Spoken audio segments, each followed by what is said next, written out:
Hello everyone, welcome to PW only IAS.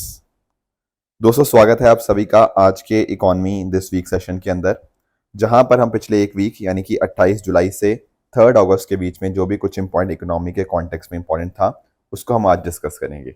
जैसे आपका digital payment index, world economic outlook, T production trend, विकसित भारत रोजगार योजना, ये सब चीज़ें क्या हैं, क्या क्या डेटा है इन कॉन्टेक्स्ट में, ये सारी बातें आज के सेशन में हम डिस्कस करने जा रहे हैं।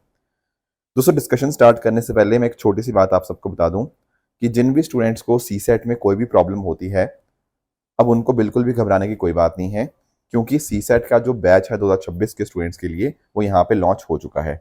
एंड इस बैच के माध्यम से चाहे आपका वो क्वांट है, आपका रीजनिंग है, रीडिंग कॉम्प्रीहेंशन है, हर एक जो पार्ट है वो यहाँ पे मैं आपके साथ कवर करूंगा। साथ ही साथ इसमें आपके लेक्चर्स तो होंगे ही होंगे, उसके अलावा आपकी प्रैक्टिस डीपीपीस के माध्यम से, आपका सेक्शनल टेस्ट, आपके फुल लेंथ टेस्ट एंड साथ ही साथ आपके डाउट सेशन इसमें यहाँ पे इंक्लूडेड है। तो डेफिनेटली दोस्तों, आप सब लोग इसका पार्ट बन सकते हैं। यहाँ पर आप नोटिस कर ही पाइएगा कि आप पीडब्ल्यू की ऐप पर जाकर सी सेट बैच जो स्टार्ट हुआ है उसमें आप एनरोल करेंगे तो डेफिनेटली सी सेट के जो प्रॉब्लम्स हैं उनको आप यहाँ पे देख पाएंगे, राइट। इसके अलावा मैं आप सबको बता दूं कि अगर आपको इस सेशन की पीडीएफ चाहिए तो आप मेरे Telegram channel Rishabh Sharma sir PW यहाँ पर जाकर इसकी पीडीएफ को भी डाउनलोड कर सकते हैं। चलिए स्टार्ट करते हैं। सबसे पहला जो टॉपिक हमें डिस्कस करना है वो है डिजिटल पेमेंट इंडेक्स के कॉन्टेक्स्ट में, डीपीआई। अब एक्चुअल में आप इस बात को अंडरस्टैंड करना, ये स्टार्ट किया गया किसके द्वारा? रिजर्व बैंक ऑफ इंडिया के द्वारा। इसका पर्पस पता क्या था? ये देखा जाए कि भाई पेमेंट्स का भारत में डिजिटाइजेशन कहाँ तक पहुंचा। Got the point. तो 2021 में इसको लॉन्च किया गया एंड ऐसा डिसाइड किया गया कि हम 2018 मार्च को हम यहाँ पर एक तरह से इसका बेस ईयर मान के चलेंगे। मतलब मार्च 2018 में हमने इसका स्कोर मान लिया 100 एंड फिर हम देखते गए कि कैसे कैसे समय के साथ डिजिटल पेमेंट का जो स्प्रेड है वो देश भर में किस तरह से बढ़ पाया है। तो आप नोटिस कर पाओगे कि जो लेटेस्ट डेटा आया है ना, वो आपका 445 से बढ़कर 493 आपको यहाँ पे देखने को मिल जाएगा। ठीक है ना। तो अभी जो लेटेस्ट डेटा है दैट इज 493। स्टार्ट जब 2018 में किया था ना, तब स्कोर था इसका 100। तो आप नोटिस कर पाओगे जब से ये इंडेक्स शुरू हुआ है तब से कंटिन्यूअसली ये बढ़ता ही जा रहा है। उसका रीजन सिंपल सा है। देखो, हम लोगों ने यूपीआई हो गया, पेमेंट इंफ्रास्ट्रक्चर, पेमेंट एडॉप्शन, हर चीज में यहाँ पे काम कर रहे हैं। आजकल तो पेमेंट का डिजिटाइजेशन बहुत तेजी से आप नोटिस कर ही पा रहे होंगे अपने आसपास भी। इवन आपके सेमी अर्बन और रूरल एरियाज के अंदर भी अच्छा इसका अडॉप्शन आपको देखने को मिल रहा है। तो वो सब चीज़ों ने भी यहाँ पे इसके अंदर मदद करी है। 2018 में जैसे मैंने आपको बताया कि इसको यहाँ पे लॉन्च किया गया इस पर्टिकुलर इंडेक्स को, राइट। जो हमने फिर क्राइटेरिया बनाना बाद में स्टार्ट किया जैसे मैंने आपको समझाया, पर मार्च 2018 को हमने एक बेस बना लिया था। अब आप यहाँ पे ध्यान में रखिएगा कि यहाँ टोटल 5 पैरामीटर्स आपको देखने को मिल जाएंगे। पहला है आपका पेमेंट एनेबलर्स, दूसरा है आपका पेमेंट इंफ्रास्ट्रक्चर डिमांड साइड का, तीसरा है पेमेंट इंफ्रास्ट्रक्चर आपका सप्लाई साइड से, चौथा है आपका पेमेंट परफॉर्मेंस एंड पांचवा है कंज्यूमर सेंट्रिसिटी। ये 5 पैरामीटर्स के आगे फर्दर सब पैरामीटर्स हैं, हमें उस डिटेल में नहीं जाना। उसके अंदर अलग अलग इंडिकेटर्स जो होंगे उसके माध्यम से हम देखते रहेंगे कि डिजिटल पेमेंट्स कितना ज़्यादा देश भर में पेनिट्रेट हुए हैं एंड उसके हिसाब से हमें एक आइडिया मिलता रहेगा। ठीक है ना। तो आरबीआई ने जो काम किए हैं, जैसे for example payment infrastructure development fund है, आरबीआई और फिनटेक का कोलैबोरेशन है, इसने गांव-गांव तक यहाँ पे पेमेंट इंफ्रास्ट्रक्चर को पहुंचाने की कोशिश करी है, जैसा कि यहाँ पे पेमेंट इंडेक्स बताता भी है। ठीक है ना। और इससे फायदा क्या होता है? इससे देखो, यही मतलब है इसका कि फाइनेंशियल इंक्लूजन बेहतर हो रहा है। एंड एक्चुअल में ना, जैसे आप लोगों ने ना यूपीआई सुना होगा, यूनिफाइड पेमेंट इंटरफेस, इसने बहुत मदद करी। उसी तरह से सरकार जो लाई है ना यूएलआई, यूनिफाइड लेंडिंग इंटरफेस, या जिसको आप लोग कह सकते हो new digital credit assessment model for MSMEs. देखो, ये भी इसने भी बहुत ज़्यादा हेल्प करी। एमएसएमईज के बारे में दिक्कत क्या आती थी कि उनके पास डेटा नहीं होता था प्रॉपर, कि डेटा दिखाने के लिए कि हाँ वो लोन वापस कर पाएंगे नहीं कर पाएंगे। पर हमने एमएसएमईज के असेसमेंट के लिए नई क्रेडिट असेसमेंट्स करी हैं, जिस वजह से आप नोटिस कर पाओगे उनको जल्दी, कम समय के अंदर एंड अच्छा फाइनेंस उनको मिल पाए। ये सारी सपोर्ट हमने यहाँ पे इनको प्रोवाइड करने की कोशिश करी है। इसके अलावा डिजिटल इकोसिस्टम को यहाँ पे स्ट्रेंथन कर रहा है। एंड आप ये बात नोटिस करिएगा कि ये डिजिटल पेमेंट इंडेक्स है ना, साल में 2 बार आता है। एक्चुअली जो अभी डेटा आया है वो मार्च 2025 का डेटा है, आया अभी है पर डेटा मार्च 2025 का है। अगला जो आएगा वो सितंबर 2025 तक का डेटा होगा और फिर आने वाले मंथ्स में आएगा। तो इस तरह से साल में आपको ये 2 बार डिजिटल पेमेंट इंडेक्स आपको देखने को मिल जाता है। ठीक है, रिलीज कौन करता है? Reserve bank of India. अगला दोस्तों हमारे सामने टॉपिक है वो है वर्ल्ड इकोनॉमिक आउटलुक। ठीक है, तो पहली बात तो यही है कि आखिर इस रिपोर्ट को कौन रिलीज करता है? तो आंसर इज आपका जो IMF, इंटरनेशनल मॉनेटरी फंड जो है वो यहाँ पे वर्ल्ड इकोनॉमिक आउटलुक को रिलीज करता है। अब इसमें आप नोटिस कर पाओगे पिछली बार वर्ल्ड इकोनॉमिक आउटलुक के अंदर भारत की जो ग्रोथ रेट बताई गई थी जीडीपी की वो 6.2% बताई गई थी, पर अब यहाँ पे इन्होंने इसको बढ़ा दिया है। ऐसा इनको अनुमान है कि 6.4% से यहाँ पे ये ग्रो करेगा। तो पहले के मुकाबले अप्रैल 2025 के मुकाबले यहाँ पर नंबर्स का, पॉइंट्स का आपको इंक्रीज यहाँ पे देखने को मिल रहा है। ठीक है ना, इवन अगले सालों के लिए 2026-27 के लिए भी भारत की ग्रोथ रेट 6.4% ही देखने को मिलेगी। ठीक है, दुनिया की अगर हम बात करें, दुनिया में भी इन्होंने इंप्रूवमेंट की है। पहले कह रहे थे कि 2.8% से इकोनॉमी ग्रो करेगी 2025 में, अब यहाँ पे उसको 3% माना गया है, एंड 2026 में ये फर्दर 3.1% आपको देखने को मिल जाएगा। राइट, पर इररिस्पेक्टिव ऑफ द फैक्ट कि हम कितना भी अच्छा क्यों ना कर रहे हों, हम कोविड से पहले जो हम 3.7% के आसपास ग्रो कर रहे थे उससे डेफिनेटली ये नीचे ही अभी भी देखने को मिलेगा। अब आपके दिमाग में एक सवाल आएगा कि सिर्फ भारत में इन्होंने ग्रोथ को बढ़ा क्यों दिया, इनका आउटलुक ज्यादा क्यों हो गया अचानक से? इसका रीजन ये है कि पहली बात तो इनको ये लगा कि डोनाल्ड ट्रंप का ना भारत के ऊपर हो सकता था बहुत बड़ा इंपैक्ट आए। ऐसा इन्होंने अनुमान लगाया था कि डोनाल्ड ट्रंप जो इतने सारे टैरिफ लगाने जा रहे हैं, अब दिख रहा है कि डोनाल्ड ट्रंप बातें ज्यादा करते हैं, काम कम करते हैं, है ना। तो वो सब चीजों ने कहीं ना कहीं जो ग्लोबल ट्रेड और इकोनॉमिक क्लाइमेट अब थोड़ा भारत के कॉन्टेक्स्ट में फेवरेबल हुआ है, दैट हैज हेल्प्ड। उस वजह से भारत की जो ग्रोथ आउटलुक है इन्होंने थोड़ी सी बढ़ाई है। उसके अलावा अगर हम बात करें तो हमारी एक्सपोर्ट एक्टिविटी में भी थोड़ी सी बढ़ोतरी हुई है।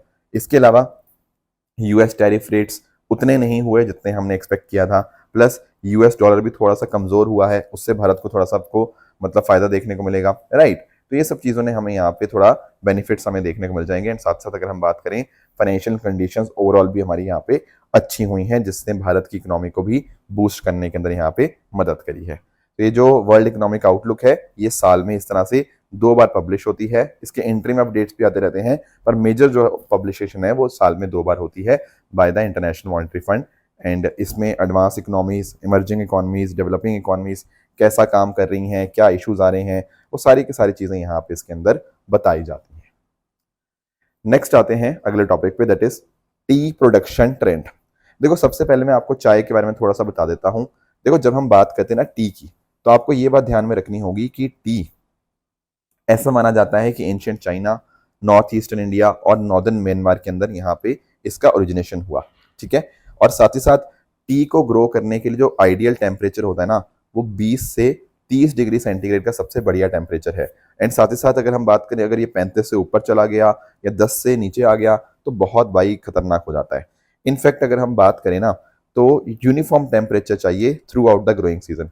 अच्छी खासी बारिश भी चाहिए 150 से 300 सेंटीमीटर की, और ये वेल डिस्ट्रीब्यूटेड होनी चाहिए। ठीक है ना, हैवी रेनफॉल होती है हाई ह्यूमिडिटी के साथ, उससे लीफ की ग्रोथ में हेल्प होती है। ठीक है, लीफ ग्रोथ अच्छे से होती है।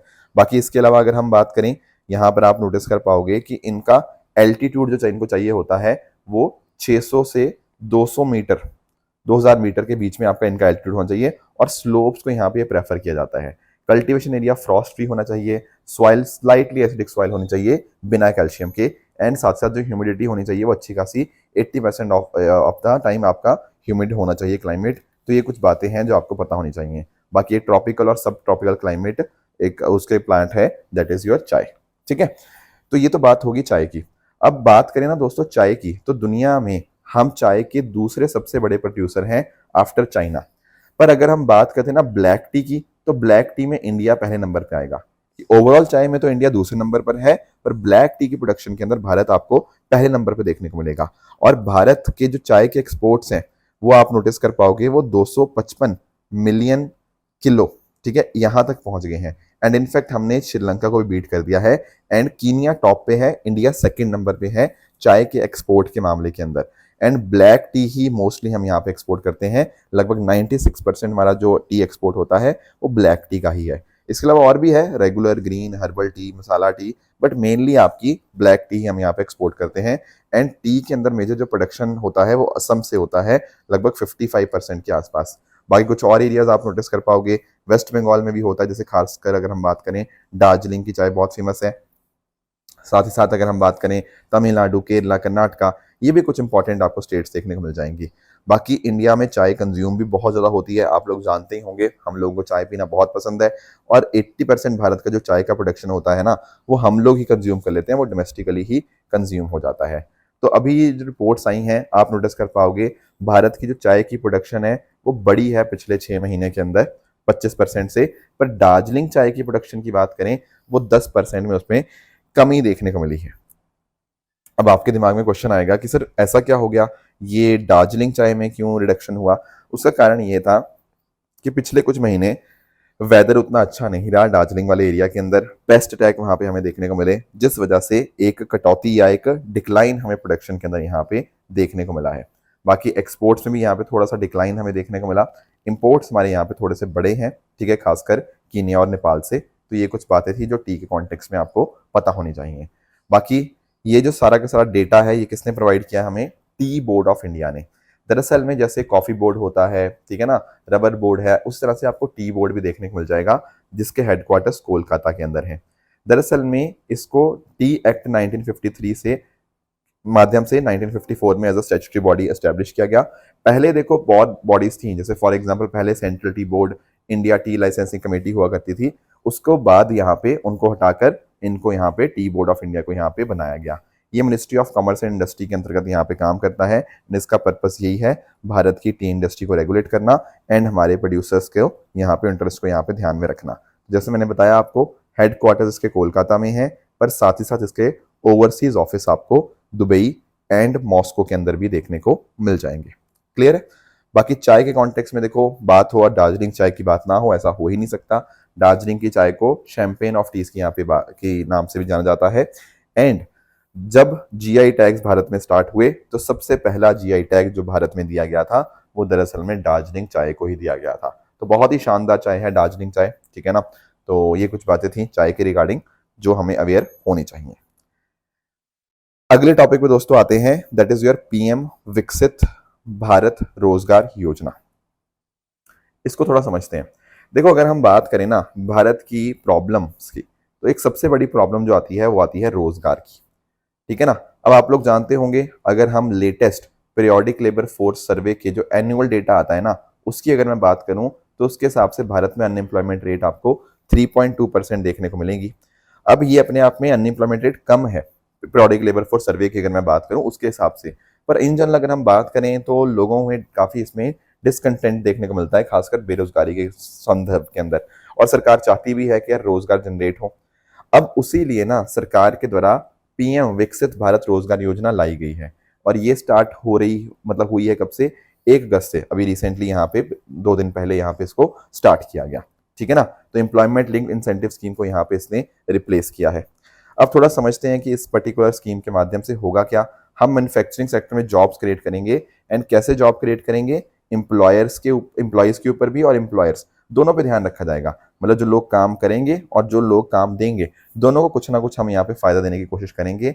और इसके लिए जो बजट होगा वो 99,446 करोड़ का रखा गया है, एंड इसकी ड्यूरेशन होगी 1 अगस्त 2025 से लेकर 31 जुलाई 2027। 2 साल की इसकी यहाँ पे ड्यूरेशन देखने को मिलेगी।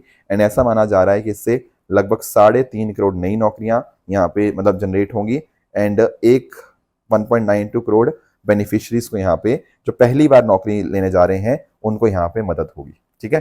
तो ministry of labour and employment की स्कीम रहने जा रही है। समझते हैं कि कैसे यहाँ पे काम करेगा। देखो ये जो स्कीम है ना, इसके 2 पार्ट्स हैं।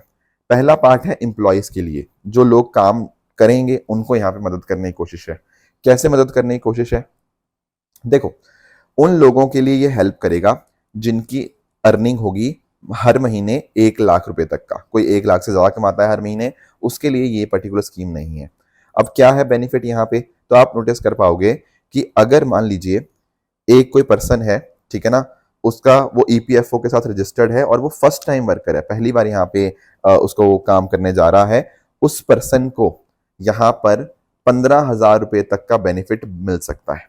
मतलब 1 महीने ईपीएफ वेज होगी, जो कि अगर मैक्सिमम 15,000 हो सकता है, ठीक है ना। अगर उससे कम है किसी के तो कम मिलेगा, अगर ज्यादा है तो मैक्सिमम फिर 15,000 मिलेगा। अब ये जो 15,000 रुपया है ये 2 इंस्टॉलमेंट से उनको मिलेगा।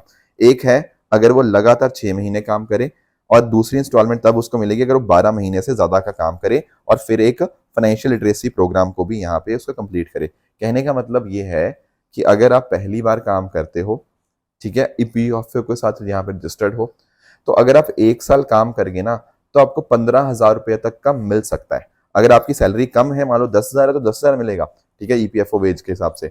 अगर आपकी सैलरी 20,000 है तो भी आपको मैक्सिमम 15,000 ही मिलेगा, ठीक है। तो 15,000 रुपये तक का आपको यहाँ पे एक बार का बेनिफिट यहाँ पे मिल सकता है, और वो तभी मिलेगा जब आपने 1 साल पूरा कंप्लीट किया। मिलेगा 2 इंस्टॉलमेंट के अंदर, पर पूरा पैसा 1 साल के अंदर आपको यहाँ पे मिल जाएगा। और साथ ही साथ क्योंकि आपने पहली बार आपने नौकरी आपको मिली है, ठीक है ना, तो आपको एंड में एक फाइनेंशियल लिटरेसी प्रोग्राम भी आपको कंप्लीट करना पड़ेगा ताकि ये पता लग पाए कि आप पैसे को मैनेज करना जानते हो या नहीं। तो ये जो पैसे होंगे ये डीबीटी के माध्यम से आधार ब्रिज पेमेंट सिस्टम के थ्रू यहाँ पे आपके अकाउंट में मिल जाएंगे, ठीक है ना। तो इस तरह से आपको पेमेंट हो जाएगी। ये पहला पार्ट है। और सेकेंड पार्ट क्या है, वो एम्प्लॉयर्स को बेनिफिट देता है। अब इसमें क्या होगा, इसमें आप नोटिस करिएगा कि अगर मान लीजिए कोई एम्प्लॉयर है और उसकी कंपनी में 50 से कम वर्कर्स हैं, एंड मान लेते हैं वो कम से कम 2 वर्कर हायर कर ले, उसके लिए बेनिफिट है। या फिर कोई ऐसी कंपनी जिसमें 50 या 50 से ज्यादा वर्कर हैं एंड उसने कम से कम 5 नए एम्प्लॉयज को हायर कर लिया, तो उसको बेनिफिट है। पर क्वेश्चन ये आता है सर बेनिफिट मिलेगा क्या। देखो आप ऐसा समझना कि अगर किसी की सैलरी, एक वर्कर की सैलरी 10,000 से कम है तो सरकार उस केस में 1,000 रुपया एम्प्लॉयर को बेनिफिट देगा। अगर 10,000 से 20,000 के बीच में है तो उस केस में 2,000 रुपए का बेनिफिट मिलेगा। और अगर 20,000 से ऊपर की सैलरी है तो उस केस में यहाँ पे 3,000 रुपए तक का बेनिफिट मिलेगा। कहने का मतलब बहुत सिंपल सा है कि अगर मान लो कोई पर्सन है जो 15,000 रुपया अर्न कर रहा है, ऐसे बंदे को इस एम्प्लॉयर ने हायर किया ना, तो सरकार एम्प्लॉयर के अकाउंट में 2,000 रुपये डाल देगी। तो समझ पा रहे हो कि वो अपने वर्कर को भले ही 15,000 सैलरी दे रहा है, पर भाई उसमें से 2,000 रुपया तो सरकार ही एम्प्लॉयर को बेनिफिट दे देगी, तो एम्प्लॉयर भी खुश। Getting the point. तो ये बात आपको देखने को मिल जाएंगी। मैन्युफैक्चरिंग सेक्टर में ये बेनिफिट 3 और चौथे साल भी यहाँ पे एक्सटेंड होंगे, और पेमेंट जो होंगे वो पैन लिंक्ड एम्प्लॉयर अकाउंट के अंदर यहाँ पे जाएंगे। तो क्लियरली आप अंडरस्टैंड कर पाओगे कि एम्प्लॉयर को भी अब सस्ते में एम्प्लॉयज मिल जाएंगे, ठीक है ना। उसको भी वो भी इंसेंटिवाइज होगा कि सरकार मुझे पैसा दे रही है अगर मैं नए नए रोजगार यहाँ पे जनरेट करता हूँ। तो क्लियरली यहाँ पे इस स्कीम के माध्यम से दोनों के ऊपर फोकस रखा गया है, एम्प्लॉयर के ऊपर भी और एम्प्लॉय के ऊपर भी। एंड इस वजह से यहाँ पे हम जॉब्स यहाँ पे जनरेट करने की कोशिश कर रहे हैं। चलिए अब दोस्तों आगे चल लेते हैं, अपने कुछ ट्रू एंड सॉरी अपने कुछ क्वेश्चंस देख लेते हैं जो मैंने आपको होमवर्क दिए थे। दोस्तों एक मैंने आपको होमवर्क दिया था नॉन फाइनेंशियल डेट के बारे में। अब सबसे पहले क्वेश्चन तो आता है ये नॉन फाइनेंशियल डेट होता क्या है। देखो एक होता है हमारा फाइनेंशियल सेक्टर, ठीक है। फाइनेंशियल सेक्टर के साथ जो लिंक्ड वाली चीजें होती हैं जैसे बैंक्स वगैरह हो गया, अगर बैंकों ने लोन वगैरह लिया हुआ है तो वो सब चीजें आ जाएंगी फाइनेंशियल डेट में। और नॉन फाइनेंशियल में आता क्या है, जो फाइनेंशियल सेक्टर के साथ बिलोंग नहीं करता। जैसे आपके हाउस होल्ड है, जैसे मैंने और आपने लोन लिया, हम लोग क्या फाइनेंशियल सेक्टर का पार्ट है, नहीं है। तो हम किस सेक्टर में आएंगे, नॉन फाइनेंशियल डेट वाले सेक्टर के अंदर। इस तरह से मान लो कोई बिजनेस है, जैसे फिजिक्स वाला, मान लो फिजिक्स वाले ने कोई लोन लिया, क्या वो एक फाइनेंशियल सेक्टर का पार्ट है, नहीं। तो उन्होंने कुछ लोन लिया तो वो नॉन फाइनेंशियल डेट में आ जाएगा। उसी तरह से हमारी सरकार है, सरकार भी फाइनेंशियल सेक्टर का पार्ट नहीं है, तो वो भी नॉन फाइनेंशियल डेट में आ जाएगा। तो एक्चुअल में आप यहाँ पे नोटिस कर पाओगे ये तीनों के तीनों स्टेटमेंट, चाहे हाउसिंग लोन्स की बात करें, या आपने क्रेडिट कार्ड के ऊपर जो लोन लिया हुआ है, या आपने ट्रेजरी बिल्स हैं जो सरकार लोन लेती है, ये सारे के सारे नॉन फाइनेंशियल डेट का ही पार्ट होंगे। That is why answer is option number D 1, 2 and 3। दोस्तों दूसरे क्वेश्चन पे आते हैं। दूसरा क्वेश्चन मैंने आपसे पूछा था डेफिसिट बजट के रिगार्डिंग, कि सरकार इनमें से कौन से एफर्ट्स ले सकती है अगर उसके डेफिसिट, घाटे को अगर कम करना है तो कौन से कदम यहाँ पे लिए जा सकते हैं। देखो घाटे को कम करना है तो सिंपल सी बात है, अपनी जो अपनी इनकम है, ठीक है ना, उसको आप बढ़ाने की कोशिश करो। एंड आपका जो एक्सपेंडिचर है, आपका जो खर्चा है, उसको कम करने की कोशिश करो। अगर इनकम बढ़ गई, खर्चा कम हो गया, कहीं ना कहीं आपका घाटा अपने आप कम हो जाएगा। तो आप यहाँ पे नोटिस कर पाओगे, पहला कह रहा है अपना रेवेन्यू एक्सपेंडिचर को कम करो। यस, रेवेन्यू एक्सपेंडिचर हमारा कम होगा, कहीं ना कहीं उससे आपका डेफिसिट कम होता हुआ देखने को मिलेगा, क्योंकि सरकार सैलरीज पे, सब्सिडीज वगैरह पे कम पैसा खर्च कर रही है, तो बिल्कुल उससे डेफिसिट कम होगा। दूसरा कह रहा है नई नई वेलफेयर स्कीम्स लेकर आओ। भाई वेलफेयर स्कीम लेने से तो आपका खर्चा बढ़ेगा, कम थोड़ी होगा। तो ये तो सेकंड स्टेटमेंट आपका गलत हो जाएगा। थर्ड कह रहा है सब्सिडीज को रैशनलाइज करो। बिल्कुल, सब्सिडीज जो अननेसेसरी सब्सिडीज हो रही हैं उनको अगर हम रैशनलाइज करने की कोशिश करते हैं, डेफिनेटली उससे खर्चा हमें कम होता हुआ देखने को मिलेगा। तो थर्ड इज राइट। चौथा है इंपोर्ट ड्यूटी को कम करना। दोस्तों अगर इंपोर्ट ड्यूटी कम होती है ना, तो दो चीजें हैं। इंपोर्ट ड्यूटी से एक तो सरकार का रेवेन्यू कम होगा, क्योंकि हमने इंपोर्ट ड्यूटी कम कर दी ना, तो सरकार के पास उतनी कमाई नहीं आएगी, ठीक है। तो उससे कहीं ना कहीं आप नोटिस कर पाओगे फिस्कल डेफिसिट हमें बढ़ता हुआ ही देखने को मिलेगा। तो एक्चुअल में कम नहीं होगा चौथे से भी। तो आंसर क्या बनेगा? Option number C, 1 and 3 only is the right answer, ठीक है। तो आज के लिए आपका होमवर्क क्या रहेगा? ये आपके सामने दो क्वेश्चन है। पहला है आपका कैपिटल बजट के कॉन्टेक्स्ट में, इसको आप ट्राई करोगे एंड मुझे कमेंट्स में बताओगे कि आपके हिसाब से इसका सही जवाब क्या होना चाहिए। एंड दूसरा आपके सामने जो होमवर्क रहेगा वो रहेगा FSDC के regarding, financial stability and development council. इसको आप पढ़ोगे एंड मुझे कमेंट्स में बताओगे कि आपके हिसाब से इसका सही जवाब क्या है। राइट दोस्तों, तो ये थी हमारी आज की डिस्कशन। इसी तरह से आप सब लोग अपने एंड पे हार्डवर्क करते रहिए। Thank you so much for joining. All the very best. Thank you so much.